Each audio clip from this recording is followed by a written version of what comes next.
दोस्तों, स्वागत है आप सभी का हमारे चैनल पर। तो दोस्तों, आज अपन बात करेंगे रेनेसां, उसके अर्थ और उसकी शुरुआत के बारे में। दोस्तों, अगर मैं आपसे कहूँ कि इंग्लिश लिटरेचर का इतिहास एक अंधेरी रात की तरह था और अचानक एक ऐसी रोशनी आई जिसने पूरी दुनिया की सोचने, लिखने और जीने का तरीका बदल दिया, तो वो रोशनी क्या थी?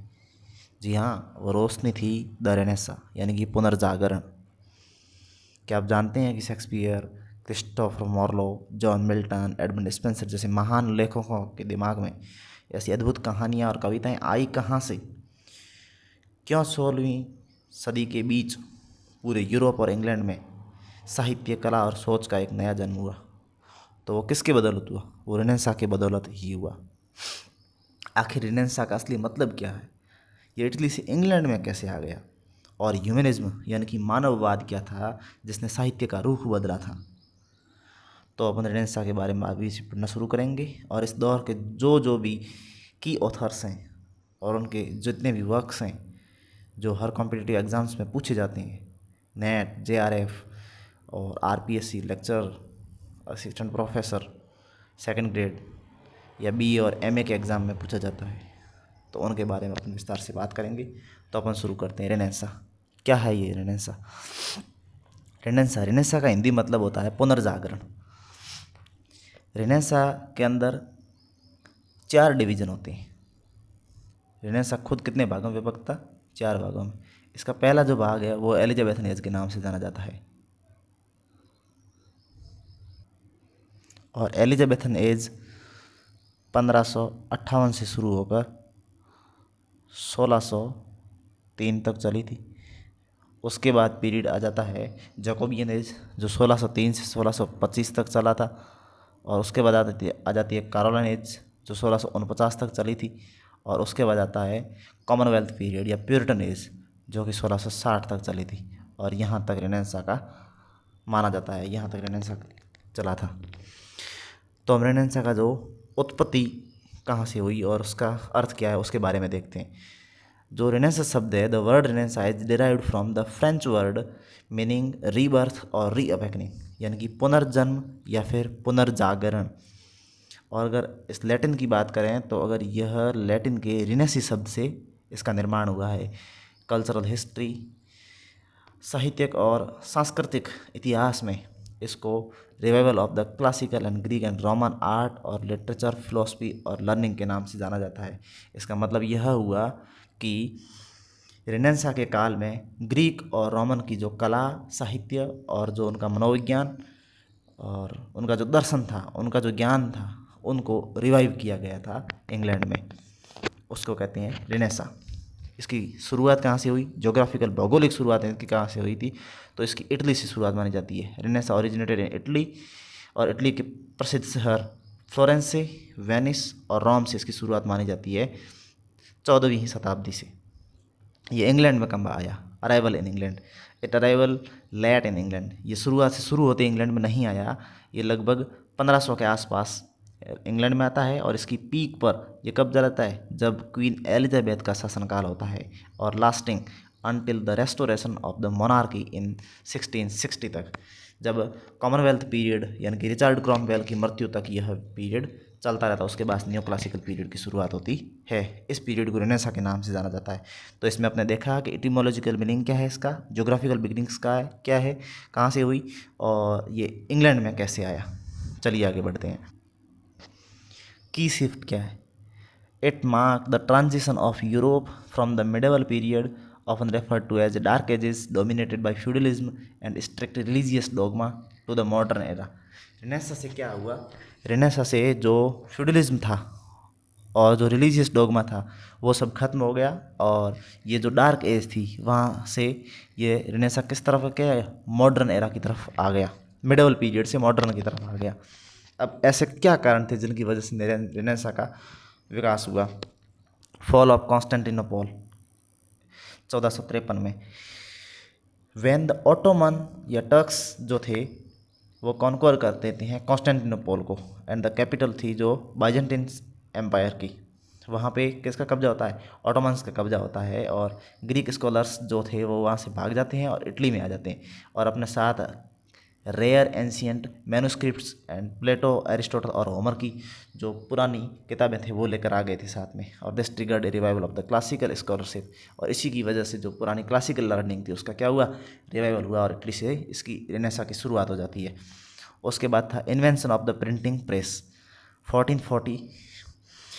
Johnson Gutenberg invented the movable type printing press in Germany. Germany में इसने प्रिंटिंग प्रेस का आविष्कार किया। विलियम कैक्सटन जिसने इंग्लैंड में 1476 में this allowed mass production of books, और इसने बहुत सारी किताबों का उत्पादन किया। नॉलेज को एक्सेसिबल बनाया बियॉन्ड द क्लर्जियन, पादरियों से परे, यानी कि जो पहले किताबें सिर्फ पादरियों के लिए ही होती थी उसको आम जन तक पहुंचाया इन्होंने।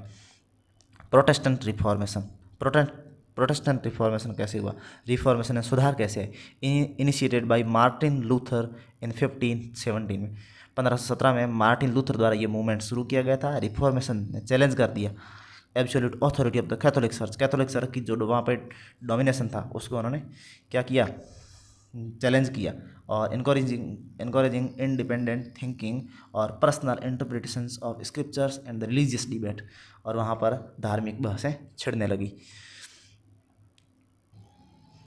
साथ ही जो ज्योग्राफिकल डिस्कवरीज हुई थी वो क्या थी, भौगोलिक जो खोजें थी, वोयाग्स बाय नेविगेटर्स, इन खोजकर्ताओं के द्वारा यात्राएं की गई। लाइक क्रिस्टोफर कोलंबस ने अमेरिका की खोज की थी, और वास्को डी गामा जिसने इंडिया की तरफ आया था। फर्डिनांड मैगलिन एक्सपेंडेड यूरोपियन ओरिजिन्स, और फर्डिनांड मैगलिन ने यूरोपीय ओरिजिन्स तटों को खोज निकाला। और fostering spirit of the curiosity, adventures and the commercial prosperity, इससे व्यापार में समृद्धता आई। डिक्लाइन ऑफ फ्यूडलिज्म, जो वहाँ पे फ्यूडलिज्म फैला हुआ था उसका पतन कैसे हुआ। The rise of the trade, जैसे व्यापार आया, वाणिज्य आया, और जैसे ही एक वेल्थी मर्चेंट व्यापारी क्लास का जैसे उदय हुआ, such as the Medici family in Florence, जैसे फ्लोरेंस में Medici family provided financial patronage to scholars, poets और आर्टिस्ट, और इन्होंने क्या किया, जो स्कॉलर्स थे, पोइट्स थे, आर्टिस्ट थे, उनको वहाँ पे दरबारी रखना शुरू कर दिया, यानी कि उनको इन्होंने पोषित करना शुरू किया। की characteristics of the Renaissance, Renaissance के चरित्र क्या है। Humanism, study humanity is the central intellectual movement of the Renaissance. मानववाद कैसे आया, तो ये इसका मुख्य इंटेलेक्चुअल मूवमेंट था, और it shifted the focus from divine other worldly concern से ह्यूमन पोटेंशियल और डिग्निटी और अर्थली लाइफ पर आ गया था। पहले जो सोसाइटी थी वो गॉड सेंटर थी, अब मैन सेंटर्ड हो गई। मैन सेंटर्ड से ही ह्यूमनिज्म का विकास हुआ था वहाँ पे। स्कॉलर्स लाइक पेट्रार्क, जो कि फादर ऑफ ह्यूमनिज्म के नाम से जाने जाते हैं, एंड डेसिडेरियस एरेज्मस चैम्पियनड दिस मोमेंट, और इस मोमेंट को वो आगे लीड करते हैं। और सेक्युलरिज्म और इंडिविजुअलिज्म कैसे आई। Art and literature moved away from exclusive religious themes to celebrate individual achievements, human emotion, personal ambition and physical beauty से ये आया। आर्ट और लिटरेचर, साहित्य और कला जो रिलीजियस थीम पर आधारित थी वो वहाँ से हट गई, और अब किसके ऊपर आ गई, जो इंडिविजुअल अचीवमेंट्स थी उनके वो सेलिब्रेट करने लगी। मानव भावनाओं को, पर्सनल एम्बिशन, महत्वाकांक्षाओं को और शारीरिक सुंदरता के ऊपर जोर दिया जाने लगा। जहाँ पर पहले सिर्फ धर्म पर केंद्रित थी, अब सिर्फ किस पर, मैन सेंटर्ड हो गई। अब थियोलॉजी का वहाँ पे कोई महत्व नहीं रहा था। साइंटिफिक टेम्पर वहाँ पे आ चुका था। रैशनलिज्म, पहले लोग सवाल नहीं करते थे, लेकिन जब रिनेसां आया वहाँ पे ज्ञान का प्रसार हुआ तो लोगों ने सवाल करने शुरू किए। Blind faith was replaced by empirical observation, inquiry and experimentation. Thinkers began questioning medieval dogmas and relying on logic and evidence. Blind faith was replaced, यानी कि जो पहले लोग अंधविश्वास करते थे अब उन्होंने विश्वास करना कम कर दिया, और एम्पिरिकल ऑब्जर्वेशन है, जो अनुभववाद के आधार पर जो अवलोकन किया था, इंक्वायरी की थी, और जो प्रयोग किए गए थे उनको वो मानने लगे। और जो भी विचारक थे उन्होंने क्वेश्चन किया मिडिवल जो पुरानी जो धारणाएं थी उनके ऊपर, और उन्होंने तर्क दिए। Revival of the classical antiquity, writers and artists actively studied and imitated the forms, styles, and the genres of the ancient Greece and Rome. Tragedy, comedy, satire and the sonnet का क्या हुआ यहाँ पे, रिवाइवल हुआ यहाँ पे। Vernacular literature, vernacular literature कहाँ कैसे आया? Authors began writing in their native regional language such as the English, Italian और फ्रेंच। इटालियन जो वर्नाकुलर लैंग्वेज थी उसको डेंटे ने लीड किया था। वैसे इंग्लिश को लीड करने वाले कौन थे? तो दोस्तों मैं आपको बता दूं, यह नेट के एग्जाम्स में कई बार पूछा जाता है। तो वहाँ पे रोजर एस्कम, विल्सन और जॉन चेके का नाम आता है, जिन्होंने इंग्लिश की नेटिव रीजनल लैंग्वेज को उन्होंने प्रमोट किया था और उन्होंने कहा था कि ये फ्री फ्रॉम फॉरेन लैंग्वेज होनी चाहिए, यानी कि विदेशी भाषाओं का इस पर कोई प्रभाव नहीं होना चाहिए। इंग्लिश एकदम नेशनलाइज होगी, क्योंकि इसमें अगर दूसरे वर्डों का उपयोग किया जाएगा तो ये डीनेशनलाइज हो जाएगी और ऐसा नहीं होने देना था। इसलिए वर्नाकुलर लिटरेचर रेनेसां एज में आया था। Then exclusively in Latin, making literature accessible to the general public, और लिटरेचर को आम लोगों के लिए पब्लिश किया गया। Spirit of discovery and wonder, आश्चर्य और खोज की जो भावना थी वो कैसे आई? Literature reflected a fascinations with new worlds, limitless human ambitions and pursuit of knowledge, example by Marlowe's, doctor Faustus. पहले दोस्तों रेनेसां से पहले जो डार्क एजेस थी, जो जहाँ पर इंग्लैंड में सिर्फ अंधेरे ही अंधेरा था, कोई ज्ञान की कोई रोशनी नहीं थी, उस समय लोग ना तो किसी को क्वेश्चन करते थे और ना ही लोगों की कोई वैल्यू होती थी। वो सिर्फ और सिर्फ गॉड को ही मानते थे, गॉड के सिवाय कुछ भी नहीं है। लेकिन जैसे रेनेसां आया तो उन्होंने गॉड को नकार दिया और उन्होंने कहा कि सबसे ऊपर जो स्थान है वो किसका है, वो ह्यूमन का है, और इसी से ह्यूमनिज्म की नींव पड़ी थी वहाँ से। अब अपन देखेंगे कि मेन डिफरेंस क्या है मिडिल एज और रेनेसां के बीच में। तो डिफरेंस तो होंगे ही, क्योंकि रेनेसां जहाँ पर ज्ञान को समर्थन करता है और मिडिल एज वहाँ पर अंधविश्वास को समर्थन करता है, तो वहाँ पर डिफरेंसेस भरे पड़े हैं। अभी देखते हैं क्या है। The transition from the middle ages 5th to 15th century to the Renaissance 14th to 17th century represent a shift from God centered world to human centered। तो जैसे कि दोस्तों मैंने आपको पहले बताया था कि पहले सोसाइटी कैसी थी, गॉड सेंटर्ड वर्ल्ड था, अब ह्यूमन सेंटर्ड वर्ल्ड हो गया। अब किस मानव पर केंद्रित चीज़ें हो गई सारी की सारी। अब इसका सेंट्रल फोकस किसके ऊपर था? मिडिल एज जो थी वो थियोसेंट्रिक थी, यानी कि God centred. Life was seen as a preparation for the after life. यहाँ के लोग सिर्फ ये मानते थे कि सिर्फ और सिर्फ पूरा जीवन भगवान के ऊपर निर्भर है, भगवान के ऊपर केंद्रित है। लेकिन यहाँ पे ह्यूमन सेंटर्ड सोसाइटी आ गई, जिसने फोकस किया ह्यूमन पोटेंशियल और डिग्निटी एंड अर्थली एक्सिस्टेंस को। उन्होंने अपने धरती के ऊपर जो उनका अस्तित्व है उनके बारे में उन्होंने बात की थी। डोमिनेंट अथॉरिटी किसकी थी? The Roman Catholic church held absolute intellectual and moral control. पहले मिडिल एजेस में जो कैथोलिक चर्च था उनके पास सारी पावर थी, लेकिन जब रेनेसां एज आया तो क्वेश्चनिंग अथॉरिटी, अब जो लोग थे उन्होंने क्वेश्चनिंग करना शुरू कर दिया, रीजन पूछना शुरू कर दिया, और इंडिविजुअल इंक्वायरी बिकेम सेंट्रल। अब प्रत्येक लोग क्वेश्चन पूछने लगे, तो वहाँ पे डोमिनेंस जो कैथोलिक चर्च का था वो खत्म हो गया। Language, Latin was dominant language for religion and scholarship. Old middle English was use locally.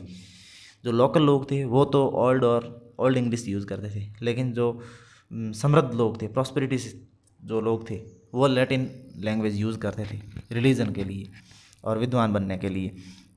Vernacular language थी English, Italian flourished alongside early modern English, वहाँ पे फैल रही थी। ये फैल रही थी रेनेसां में, और ये थी आपकी डार्क एजेस में, मिडिल एजेस में। लिटरेरी थीम क्या थी? काइवदरी, courtly love, morality plays and the religious dogmas, Beowulf and the Piers Plowman. इसका मतलब ये है दोस्तों कि इस समय केवल और केवल सिर्फ धर्म से संबंधित और नैतिकता भरे जो प्लेस थे वो आते थे, और सिर्फ प्यार के बारे में बातें होती थी। और यहाँ पर रेनेसां में इंडिविजुअल एम्बिशन महत्वाकांक्षाओं के बारे में, मानव इमोशन के बारे में, सेक्युलर ड्रामा आने शुरू हो गई, और सोनेट्स और क्लासिकल मिथ के बारे में चर्चा होने लगी, जैसे कि शेक्सपियर ने वर्क्स लिखे, और उसी प्रकार क्रिस्टोफर मार्लो भी है इसके साथ। टोन कैसी थी इसकी? एस्केटिक और collective and focused on the original sin. और यहाँ पर curious, exploratory and individualistic and the celebrated of beauty. यहाँ के लोग क्या थे? जिज्ञासु थे और एकदम निजीगत थे, इंडिविजुअलिस्टिक थे। Prominent development during the renaissance, और रेनेसां के दौरान क्या क्या डेवलपमेंट्स हुए थे उनके बारे में देखते हैं। ग्रोथ ऑफ ह्यूमनिज्म, यहाँ पर मानववाद कैसे पनपा उसके बारे में देखते हैं। Led by scholars like Petrarch, Erasmus, humanism revived the interest in ancient Greek and Latin text, shifting intellectual focus toward philosophy, history and literature के ऊपर इनका ध्यान जाने लगा था। यानी कि पेट्रार्क और एरेज्मस जो थे, इन्होंने ह्यूमनिज्म को रिवाइव किया और एंशियंट ग्रीक और लैटिन टेक्स्ट को इन्होंने रिवाइव किया, और इंटेलेक्चुअल फोकस किसके ऊपर था? फिलोसफी, हिस्ट्री और लिटरेचर के ऊपर था, और इसी से मानववाद का जन्म हुआ। अब प्रिंटिंग प्रेस का विकास कैसे हुआ? जॉनसन गुटेनबर्ग का इन्वेंशन किया था कहाँ पे?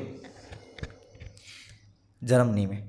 और वहीं से ये प्रिंटिंग प्रेस 1476 में इंग्लैंड में आकर स्थापित हो जाती है, और उसके बाद इन्होंने किताबों को फैलाना शुरू कर दिया। और जो किताबों की जो पहले कॉस्ट थी वो हाथ से लिखते थे, इसलिए वो महंगी होती थी। जब प्रिंटिंग प्रेस आई तो वो सस्ती हो गई और लिटरेचर आम लोगों तक पहुंचना संभव हो गया। Rise of the printing press, Johnson Gutenberg invention, England by William Caxton 1476, democratised reading and drastically reducing the cost of books, यानी कि रेट कम होने लगी पुस्तकों की जो दर थी, और स्प्रेडिंग लिटरेसी और साक्षरता का फैला हुआ। लिटरेरी इनोवेशन क्या हुए थे इस समय में? द सोनेट आया था इस समय, introduced to England by Sir Thomas Wyatt and the Earl of Surrey ने और थॉमस वायट ने सोनेट को इंग्लिश में इंट्रोड्यूस किया। उससे पहले इंग्लिश में नहीं था, ये 14th सेंचुरी में ही यहाँ पे आया था। सोनेट दोस्तों 14 लाइन की एक पोइम होती है, एक सोनेट होता है, और उसमें 14 लाइन्स होती है, आयम्बिक पेंटामीटर में लिखी जाती है, और सिंगल स्टेंजा होता है। और ये 3 प्रकार के थे, मेजर इसके 2 प्रकार थे, और वैसे इसके सब टाइप देखें तो 3 प्रकार है, यानी कि स्पेंसरिन स्टेंजा को भी इसके अंदर शामिल कर लेते हैं। तो एक तो इसको पेट्रार्कन सोनेट या मिल्टोनिक सोनेट के नाम से जानते हैं, जिसमें तो एक ऑक्टेव होता था और एक सेस्टेट होता था। और अगर इंग्लिश सोनेट की बात करें तो उस सोनेट के अंदर 4 लाइन्स के 3 क्वार्टरन्स होते थे और एक कपलेट होता था, जिसको शेक्सपियर ने भी लिखा था। Blank verse perfected by Christopher Marlowe's mighty line and William Shakespeare. Marlowe की माइटी लाइन्स ये कहा था बेन जॉनसन ने, किसको कहा था? क्रिस्टोफर मॉर्लो को कहा था, और विलियम शेक्सपियर ने ब्लैंक वर्स को लिखा था। ये ड्रामाज में इसका यूज़ करते थे प्रोफेशनल थिएटर के लिए।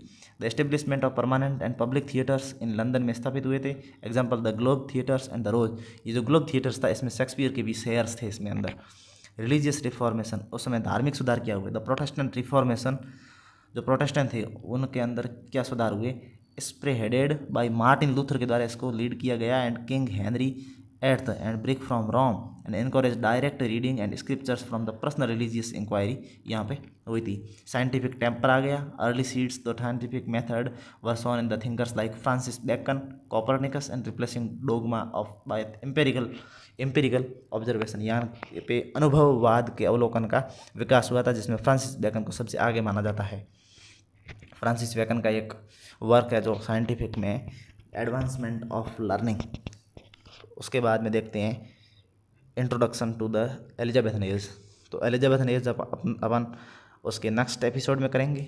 और अभी आपने पढ़ा है रिनेंसा के बारे में, रिनेंसा का इंट्रोडक्शन पढ़ा है, रिनेंसा के अंदर क्या सुधार हुए थे वो पढ़े, ह्यूमनिज्म का विकास कैसे हुआ, और कैसे जो रिलीजियस डोगमा था उसको इन्होंने दबाया था, और रिफॉर्मेशन की शुरुआत कैसे हुई, और साइंटिफिक टेम्पर कैसे पनपा, और जो रिनेसा था वो इटली से इंग्लैंड में कैसे आया, प्रिंटिंग प्रेस का विकास कैसे हुआ, ये तमाम बातें आपने इस वीडियो में देखी। अब इससे नेक्स्ट एपिसोड में अपन एलिजाबेथन एज के बारे में बात करेंगे। अगर दोस्तों आपको ये वीडियो पसंद आया हो और तो आप मेरे को कमेंट करके ज़रूर बताएं, और यह भी बताएं कि और आप कौन सा टॉपिक पढ़ना चाहते हैं, ताकि मैं उस पर वीडियो बना सकूं। अब अगला वीडियो अपना होगा रिनेसा का पार्ट 2 और एलिजाबेथन एज से शुरुआत मानी जाएगी।